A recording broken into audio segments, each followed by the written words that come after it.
Assalamualaikum warahmatullahi wabarakatuh. Perkenalkan, nama saya Hafid Manan. Saya dari program studi Hukum Tata Negara kelas A, eh, dengan NIM 21103070040. Baik, sekarang saya akan mempresentasikan terkait makalah yang saya buat tentang pengorganisasian tulisan akademik 2 dengan mata kuliah Bahasa Indonesia, dosen pengampu Ibu Siti Jahroh SHMSI. Di dalam pengorganisasian tulisan akademik tersebut ada beberapa masalah. Yang pertama yaitu sistematika pembahasan, dan yang kedua yaitu tinjauan pustaka dan atau penelitian, dan yang ketiga kerangka atau landasan teori, yang keempat metode penelitian, dan yang kelima pembahasan atau analisa, dan yang terakhir adalah penutup atau kesimpulan. Sekarang saya akan menjelaskan terkait sistematika. Sistematika adalah suatu penjabaran secara deskriptif tentang hal-hal yang akan ditulis, yang secara garis besar terdiri dari bagian awal, bagian isi, dan bagian akhir. Untuk bagian awal, format sistematika penulisan ini berisikan beberapa unsur yang mengandung gambaran dari isi karya tulis. Kemudian untuk bagian akhir merupakan data-data pelengkap dan pendukung pembuat makalah. Di dalam sistem pembahasan ini dibagi menjadi 4 bab, yang di dalamnya terdapat sub-sub sebagai berikut. Bab pertama pendahuluan. Pendahuluan itu meliputi pembahasan tentang penegasan judul, latar belakang masalah, rumusan masalah, tujuan penelitian, manfaat penelitian, kajian pustaka, kerangka teori, metode penelitian, dan sistematika pembahasan. Dalam bab 2 menjelaskan gambaran umum, membahas mengenai objek atau tempat dilaksanakannya penelitian tersebut. Dan bab ketiga menjelaskan peneliti sudah menganalisis dan mereduksi data yang sudah terkumpul dari penelitian pertama hingga penelitian akhir. Dan pada bab 4 ini biasanya berisi penutup yang terdiri dari kesimpulan dan saran-saran. Selanjutnya, tinjauan pustaka atau penelitian. Melihat dari namanya, tinjauan pustaka memiliki arti kegiatan meninjau kembali pustaka, literatur, atau bahasa bacaan lain. Dalam bahasa Inggris, kegiatan ini biasa disebut dengan review of the literature. Ada beberapa pendapat terkait tinjauan pustaka atau penelitian ini.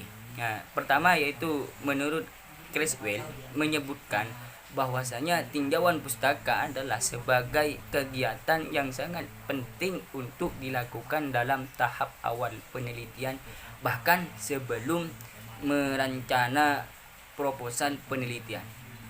Sedangkan menurut Lady mengartikan tinjauan pustaka sebagai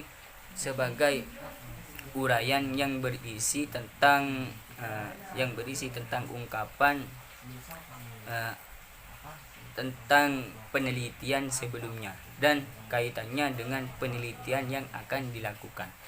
Sementara menurut Gandas mendefinisikan tinjauan pustaka sebagai bab khusus yang membahas tentang kajian mengenai suatu teori terhadap judul atau topik penelitian yang dilakukan. Ia menambahkan bahwa tinjauan pustaka memiliki fungsi hipotesis atau fungsi menguji kebenaran teori dalam penelitian. Melihat pada beberapa pengertian di atas, bisa kalian pahami bahwa pengertian tinjauan pustaka merupakan kegiatan peninjau kembali atau review suatu pustaka yang berkaitan atau relevan dengan topik penelitian. Selanjutnya, kerangka atau landasan teori. Landasan teori secara umum dapat diartikan sebagai pernyataan yang disusun secara sistematika dan memiliki variabel yang kuat. Landasan teori secara isi memuat teori-teori dan hasil penelitian, di mana teori dan hasil penelitian yang digunakan ini digunakan sebagai kerangka teori penelitian untuk menyelesaikan penelitian. Pengertian secara umum, landasan teori dapat pula diartikan sebagai pernyataan atau asumsi secara eksplisit terhadap sebuah teori yang akan dilakukan evaluasi dan penelitian kritis. Tidak hanya itu saja, ternyata kerangka teori berperan untuk menghubungkan pada pengetahuan yang baru. Disebut juga landasan teori. Landasan teori dibuat untuk memudahkan peneliti menyusun hipotesis dan memilih metodologi penelitian. Selanjutnya, metode penelitian. Dalam melakukan penelitian, kita perlu mengikuti aturan atau kaidah yang berlaku agar hasil penelitian yang diperoleh dapat dikatakan valid.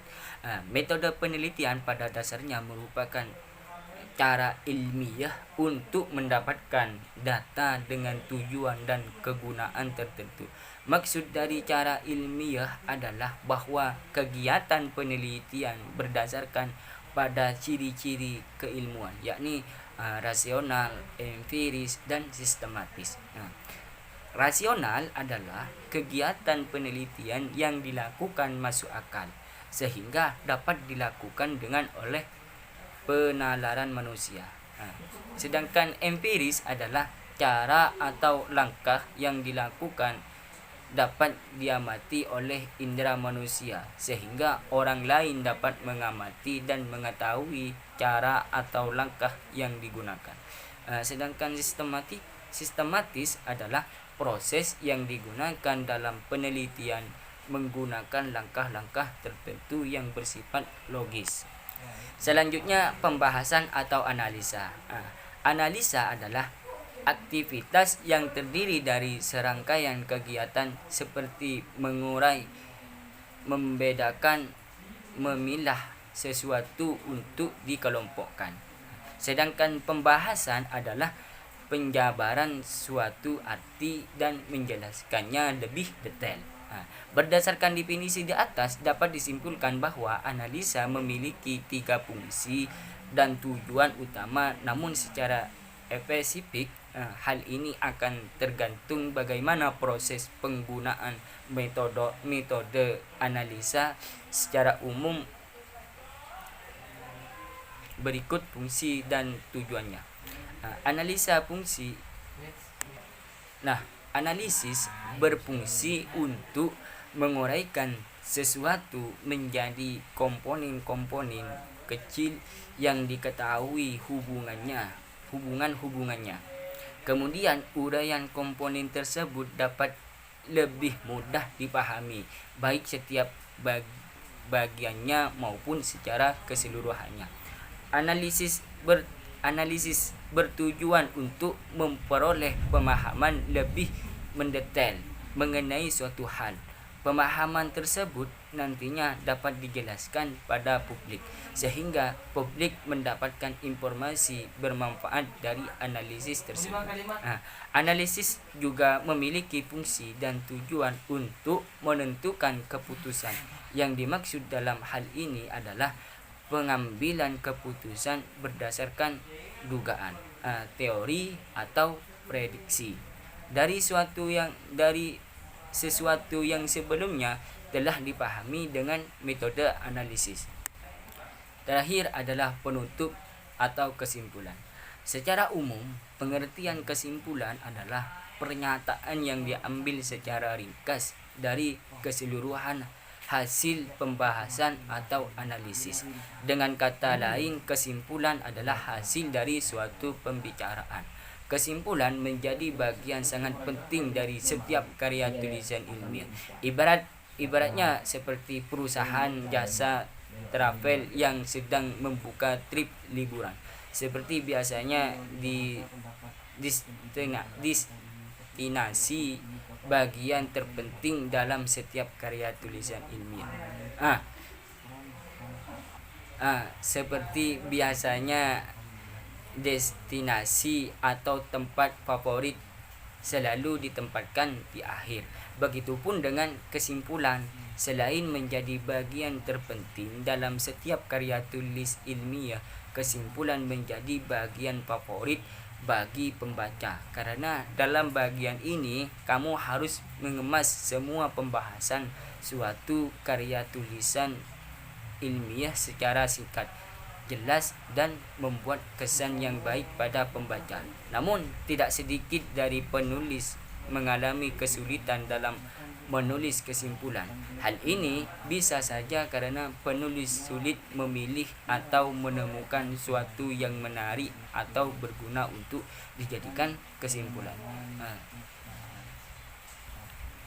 Mungkin itu saja presentasi dari saya, kurang lebihnya mohon maaf. Assalamualaikum warahmatullahi wabarakatuh.